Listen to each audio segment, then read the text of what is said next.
여러분 안녕하십니까. 다산TV 다산심부름꾼 진기동입니다. 추석 잘 보내셨습니까? 저는 추석 연휴 마지막 네, 날 수락산을 여기는 다녀왔습니다. 남양주로 해서 수락산입니다. 사람과 수락산 함께 정상의 같이 다녀왔습니다. 모습입니다. 너무나 괴청한 날씨에 수락산에 올라서 연휴의 마지막 시간을 즐겼습니다. 오늘 다산 특강 세 번째 시간입니다.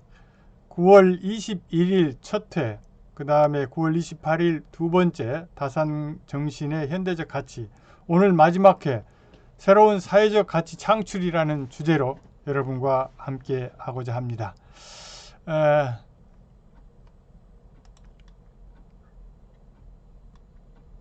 다산 심부름꾼 강의 차별성은 말씀드렸습니다만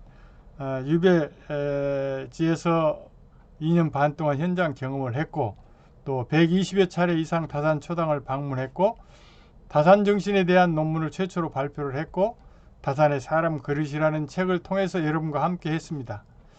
무엇보다도 다산 심부름꾼으로서 소명의식을 갖고 여러분께 이렇게 함께 강의를 하고 있다는 것이 저의 차별성이라고 말씀드릴 수 있겠습니다. 지난 시간 특강 요약을 간단히 하면 다산과 다산학 그리고 다산 정신의 현대적 가치 한번 잠깐 살펴보도록 하겠습니다. 다산은 어떤 사람이라고 생각하십니까? 그야말로 다산은 많은 사람들이 이야기를 하고 있습니다. 그 중에서 다산은 과학자, 언어학자, 지리학자, 시인, 자유여행가, 그리고 교육자, 의사, 천문학자, 화가, 역사가, 엔지니어, 전문 경영인, 역술인, 저의 평생 교육의 전문가로서의 저의 렌즈에는 평생 학습인으로서의 다산의 모습이 보였고 또 하나 자유여행가였다는 것을 확인할 수 있었습니다. 21세기 다산은 과연 어떻게 평가하고 있나 한번 살펴보면 2012년 유네스코가 지정한 세계적 인물이었고 그리고 오늘날 수소원 화성은 유네스코의 문화유산으로 등재되어서 많은 사람들이 찾고 있습니다. 뿐만 아니라 정본 여의도항 전선은 37건 모두가 유네스코 세계문화유산으로 등재를 추진하고 있을 정도로 다산은 200여 년이 흘렀지만 지금도 우리 삶 속에서 같이 하고 있다는 것을 확인할 수 있습니다. 다산학은 그러면 어떻게 되어 있는가? 다산학은 경학, 경세학, 기타 이렇게 분류를 할 수 있겠습니다. 다산학은 다산의 600여 권의 책 전체를 다산학이라고 이룰 수가 있겠죠. 거기에서 경학은 4서 6경, 경세학은 1표 2서, 기타 이제 과학기술, 의학, 언어, 천문학, 역사, 지리 이렇게 확인할 수가 있겠습니다. 다산 정신이란 실로 제가 다산 박물관에서 2년 근무하면서 내 스스로가 다산 정신이 뭔가라는 것을 저 스스로 질문을 해도 확실히 답변할 수가 없다는 것을 확인하고 그걸 바탕으로 해서 다산 정신이 무엇인가에 대한 논문을 발표를 했습니다. 그래서 다산학을 기반으로 해서 주인 정신과 이국의 면에서 드러난 소통, 청렴, 공정, 탐구, 창조, 개혁이 바로 다산의 정신이다 라고 정의를 했습니다.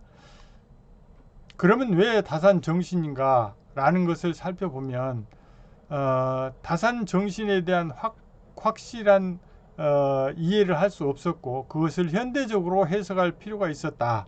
두 번째는 다산학을 우리 실생활에 밀접하게 활용할 필요가 있다. 그걸 확산시켜서 다산의 정신을 계승 발전시킬 필요가 있었다라는 생각을 했고 또 하나는 4차 산업혁명 시대 새로운 시대 정신이 바로 다산 정신이라는 것을 확인할 수 있었습니다. 뿐만 아니라 그야말로 불확실한 시대에 거듭되는 사회, 그 사회의 새로운 사회적 공동체를 위한 사회적 가치 창출이 절시다라는 생각을 하게 되었습니다. 그래서 바로 다산 정신이다라는 생각을 하게 되었습니다. 앞에 잠깐 말씀드렸습니다만 4차 산업혁명 시대 성공 요소가 무엇인가라고 했을 때 그 클라우드 슈밥이 쓴 4차 산업혁명 성공 요소가 정신과 마음과 영혼과 몸이라고 이야기를 하는 것을 확인할 수 있었습니다.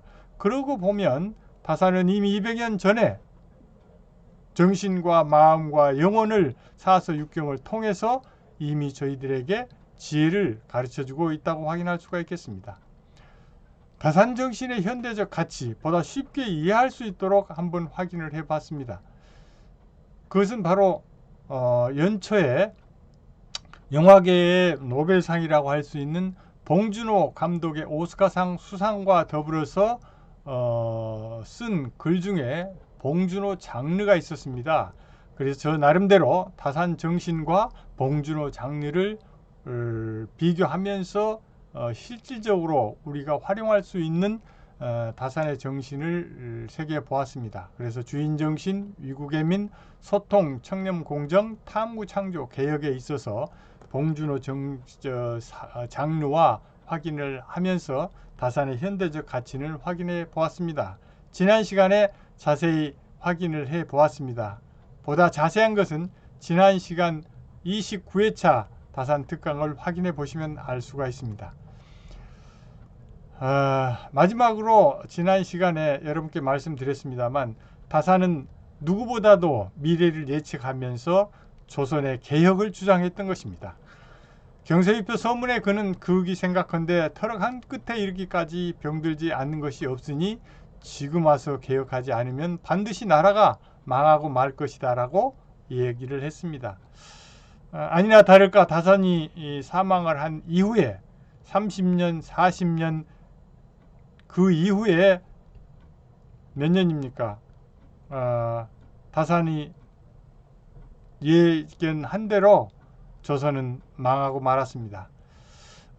다산의 그런 개혁 정신과 다산의 정신을 다시 한번 되새기면서 우리의 새로운 사회적 가치를 창출해 보고자 하는 게 저의 생각입니다. 그래서 오늘은 마지막 다산 특강 새로운 사회적 가치 창출이라는 주제로 구슬은 꿰어야 보배라고 하지 않습니까? 그런 생각을 하면서 여러분과 함께 이 시간을 함께 하도록 하겠습니다. 다산의 저술은 앞에서도 말씀드렸습니다만 본인이 쓴 자찬 묘지명에 한 권 모자란 500권입니다. 그리고 다산의 5대손이 쓴 열수전서 총록에는 542권이라고 나와 있습니다. 그런데 다산에 관해서 평생을 연구했던 강진의 청광 양광식 선생님은 600권이라고 해도 큰 무리는 아니다. 왜냐하면 다산은 현재 발굴되지 않는 책들이 지금도 발굴되고 있기 때문이라고 말씀을 했습니다. 다산의 그 600여 권의 책 중에 경학, 사서, 육경 이것은 바로 제가 생각하는 것은 마음의 밭을 가꾸는 것입니다. 그래서 자찬 묘지명에서 다산은 육경과 사서로서 자기 몸을 닫고 그래서 숙이 즉 자기 자신의 몸을 닫고를 먼저 이야기를 하고 있습니다. 18년 유배 생활 중에 15년을 사서 육경을 재해석하면서 마음의 밭을 가꾸는 것이 최우선이다 라는 생각을 하였습니다. 그러면서 유배 18년의 삶을 본인 스스로도 마음을 닦으면서 그 불안한 삶을 즐기며 살았던 것이죠. 그리고 일표와 이서로서 천하 국가를 다스리니 이것은 경세학을 이야기한 것입니다. 그래서 무엇보다도 다산은 15년 동안 사서 육경을 통해서 마음의 밭을 가꾸고 본인의 스스로도 마음을 추스리면서 유배를 즐겼던 것이죠. 그 다음에 경세학은 바로 위국 애민입니다. 앞에서 말씀드린 육경과 사서로 자기 몸을 닦았다 그랬습니다. 그래서 무엇보다도 마음을 추스리고 나서 15년 동안 마음 추스리고 그 다음에 3년 동안 일표이서로서 천하 국가를 다스리니, 일표이서는 경세유표와 목민심서 흠음신서를 이야기합니다. 그래서 이것은 3년 동안에 해치워 버립니다. 그러니까 경학을 기반으로 해서 어떻게 하면 나라와 백성을 다스릴 수 있는가, 이것은 3년 동안에 바로 세 권을 저술하게 됩니다. 그렇게 해서 경학과 경세학을 통해서 다사는 나라와 백성을 어떻게 하면 새롭게 개혁하고 어떻게 하면 백성이 편하게 살 수 있었는가를 고민하면서 600여 권의 책을 저술했던 것입니다. 자, 그러면 경세유표 국가개혁서입니다. 경세유표는 조용히 생각해 보건대 나라 전체가 털끝 하나인들 병들지 않은 부분이 없다. 지금 당장 개혁하지 않는다면 나라는 반드시 망하고 말 뿐이다. 그러면서 유표의 유자는 죽으면서 남긴다는 뜻 그대로이며 표라는 것은 신하가 임금에게 올린 글이다 라고 세세하게 밝히고 있습니다. 그러면서 국가개혁서인 경세유표를 저술하게 됩니다. 앞에서 말씀드렸습니다만 이 경세유표를 정말 우리가 그 이후에라도 다산에 남긴 유표를 잘 계승하고 발전시켰다면 오늘의 우리는 또 다른 대한민국이었으리라고 생각을 합니다. 그 다음에 목민심서입니다. 목민심서는 지방 장관이란 사람들에 대한 소위 목민관들의 백성을 어떻게 위해야 할 것인가 라는 것을 다스려 놓은 것입니다. 그러면서 백성들은 공공하고 피폐하여 서로 떠돌다가 굶어 죽어 시체가 구렁텅이에 가득한데도 지방 목민관이라는 자들은 한창 좋은 옷과 맛있는 음식으로 자기만 살찌우고 있으니 어찌 슬픈 일이 아니겠는가 라고 하면서 다사는 목민심서를 쓰고 있습니다. 심서라 한 것도 백성이 다스릴 마음은 있으나 유배 가가지고 자기가 할 수 있는 일이 없기 때문에 이렇게 이름을 붙인 것이라고 이야기를 하고 있습니다. 다사는 목민심서를 통해서 백성들의 그 삶을 어떻게 하면 보다 백성답게 살 수 있는가를 고민했던 것입니다. 다음은 흠음신서입니다. 흠음신서는 백성의 생명을 존중하는 바로 생명 존중 매뉴얼이라고 할 수 있겠습니다. 흠음심서는 원래 목민심서의 형조의 그 항목을 쓰다 보니 너무나도 많은 분량이 되어 따로 별책으로 해서 흠음신서를 만들었다고 합니다. 왜냐하면 목민관들이 백성들의 형벌을 처리하는 데 있어서 너무나도 그 형법이라든가 기본을 모르고 있어서 그걸 하나하나 세밀하게 쓰다 보니 분량이 많아서 따로 이렇게 했던 것입니다. 그래서 다사는 사람이 하늘의 고난을 대신 쥐고 삼가고 두려워할 줄 몰라 털끝만한 일도 세밀히 분석해서 처리 않고서 소홀히 하고 흐릿하게 하여 살려야 되는 사람을 죽게 하기도 하고 죽여야 할 사람을 살리기도 한다는 현장을 바라보면서 다사는 흠음신서를 통해서 삼가는 것은 본디 형벌을 다스리는 근본인 것이다 라는 뜻의 흠음신서를 통해서 백성들의 생명을 존중토록 했던 것입니다. 이렇게 다산의 그 정신 모든 것을 통합해서 새로운 사회적 가치를 창출할 수 있지 않을까라는 생각을 해봤습니다. 그래서 주인 정신과 유국 애민을 바탕으로 해서 청렴한 공동체 그리고 공정한 절차의 공정, 그래서 이제 1차적으로 소통을 해서 상호 이해를 하고 그렇고 해서 탐구를 해서 문제 탐구하고 창조 정신으로 아이디어를 내고 그리고 개혁 정신으로 개혁의 방안을 결정을 해서 공정한 절차를 밟아서 청렴한 공동체를 이루어 나가는 그런 프로세스를 하나의 사회적 가치 창출의 과정으로 한번 생각해 보았습니다. 이 모든 것은 앞으로 더욱더 발전시켜 나가야 되지 않을까라는 생각을 해봅니다. 아마 여러분께서도 이것을 보시면서 앞으로 더욱더 여러분과 함께 하면서 우리 사회의 보다 나은 우리 사회를 구축해 나가는데 함께 했으면 합니다. 그래서 저는 다산정치 실천 선언 해가지고 다른 강의 때 이렇게 한번 같이 해봤습니다. 사람이 다 같을 수는 없지 않습니까? 본인이 가지고 있는 달란트가 있습니다. 하나, 둘, 셋, 넷, 다섯, 여섯, 일곱, 여덟 가지 중에 본인은 소통하는데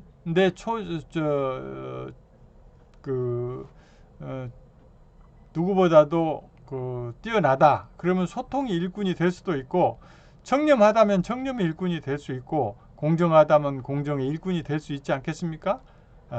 여기서 주인이라는 것은 바로 나의 나다움을 누가 만들어 갈 수 있겠습니까? 나의 나다움은 바로 주인이 나입니다. 남이 나를 만들어 주지 않지 않습니까? 바로 백성이 백성답게 살아가야 한다는 것을 바로 다산은 주인 정신을 바탕에 깔았던 것입니다. 그 다음에 소통, 청렴, 공정, 탐구, 창조, 개혁, 이렇게 해서 본인이 정말로 내가 앞으로 우리 사회의 한 일꾼으로 일한다면 어떤 일꾼이 될 수 있겠는가 라는 것을 한번 생각해 보는 그런 시간이 되었으면 합니다. 네, 잠깐. 그러니까 지금 그러면 왜 선진국에서는 인문학이 중심 인사이트를 발휘하느냐? 인문학은 뭐 오늘 시간이 짧으니까 간단히 해야 될 것 같습니다만, 인문학은 말 그대로 인간이 그리는 무늬에 관한 학적 체계입니다.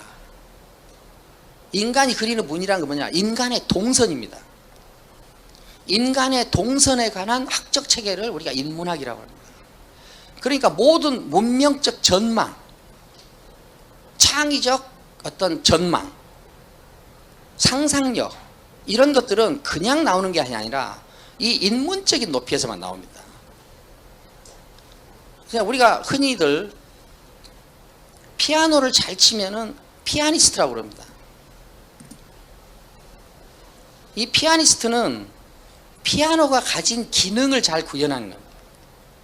그런데 이 피아니스트가 피아노가 가진 기능을 잘 구현하다가 더 이상 구현할 것이 없으면은 이제 피아노를 포함한 다른 악기들을 포함하고 있는 한 단계 높은 단계로 훌쩍 건너뜁니다.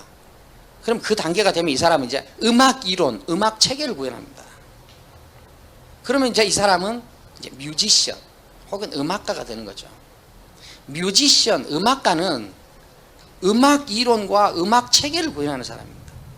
그런데 음악 이론, 음악 체계를 구현하다가 이 사람이 더 이상 구현할 것이 없게 되면은 한 단계 훌쩍 뛰어넘어서 이제 인간에 대해서 말하기 시작합니다. 인간에 대해서. 다시 말하면은 문명에 대해서 이야기합니다.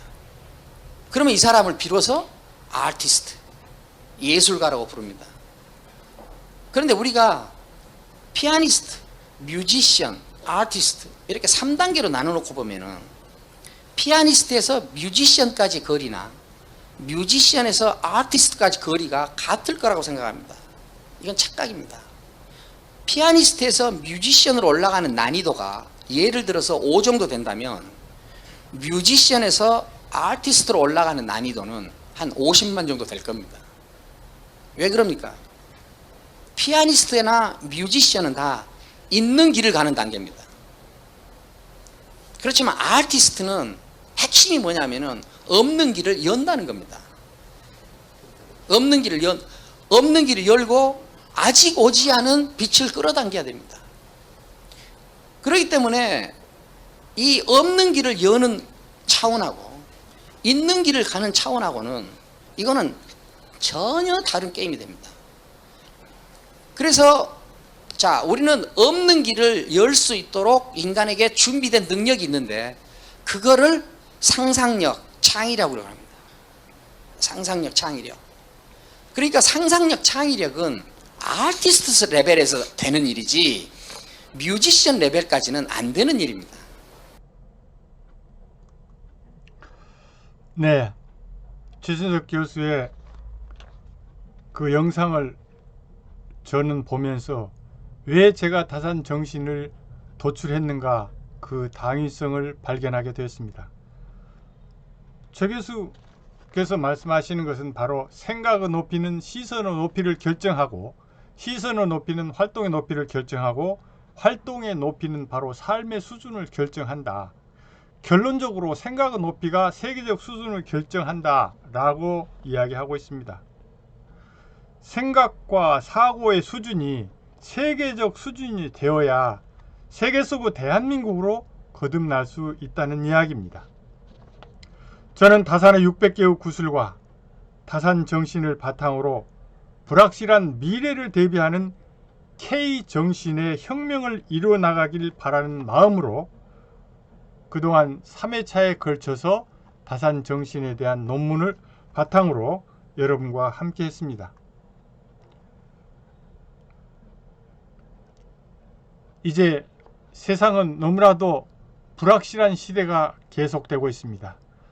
우리 모두가 새로운 정신으로 사회적 가치를 창출할 수 있는 그런 시간들이 되었으면 하는 마음으로 저희 부족한 강의를 여러분과 함께 했습니다.